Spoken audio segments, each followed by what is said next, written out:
June 21, அதாவது June 21 international yoga டேயாக celebrate பண்ணப்படுது. இக்காலத்தில் ஸ்ட்ரெஸ்ஃபுல்லான லைஃப்பில் இருந்து மீளதுக்கு மக்கள் கண்டுபிடிச்சிருக்க சாதனம் தான் யோகா. இந்த யோகானால் நமக்கு நிறைய பெனிஃபிட்ஸ் இருக்குது. அதாவது ஸ்ட்ரெஸ்ஸு, மன அழுத்தம், மனச்சோர்வு, மனக்கவலை, தீராத வலிகள், இதுக்கெல்லாம் டாக்டர்களே இப்போ ப்ரிஸ்கிரைப் பண்ணுறது யோகாவை தான். இந்த யோகாவை நீங்கள் முறையான பயிற்சி கூடங்களில் போய் செய்து பழகிக்கிட்டு வீட்லேயும் நீங்கள் செய்து வந்தால் உங்களுக்கு மிகவும் நல்லது. எலும்பு தேய்மானம், சுகப்பிரசவம், மனச்சோர்வு தீர, இப்படி பல விஷயங்களுக்கு இன்றைக்கி யோகா தான் ஒரு சிறந்த மருத்துவமாக காணப்படுது.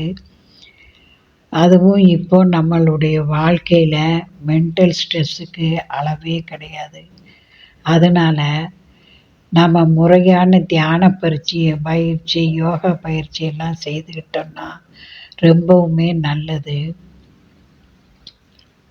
இந்த யோகாவை முறையாக பயிற்சி பெற்ற பயிற்சியாளர்கள்ட்ட பழகி நாம் தினமுமே அதை ஒரு காரியமாக செய்து வந்தால் நம்மளை போல் ஆரோக்கியம் மிகுந்தவங்க யாருமே இருக்க முடியாது.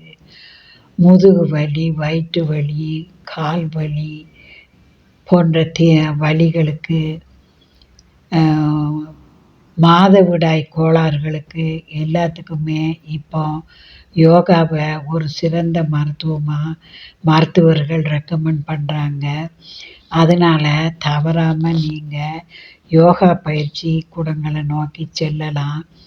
எப்படி நாம் நம்மளை என்டர்டெயின் பண்ண சினிமா, ட்ராமா, டூரிசம்னு போகிறோமோ அதுபோல் நம்ம வாழ்க்கையிலையும் யோகாவுக்கு ஒரு முக்கிய இடத்தை கொடுத்தோம்னா நம்ம பல நோய்கள்லேருந்து தப்பலாம்.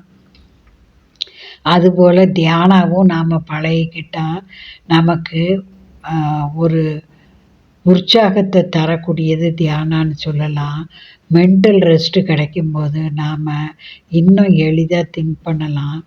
அதனால் இது போன்ற காரியங்களுக்காகவும் வாழ்க்கையை நம்ம ஆரோக்கியமாகவும் சந்தோஷமாகவும் கழிக்க யோகா கூடங்களை தேடி செல்லலாம். அதன் மூலம் வெற்றி அடையலாம். வாழ்க்கையை நல்ல ஒரு சொர்க்கமாக்கலாம்.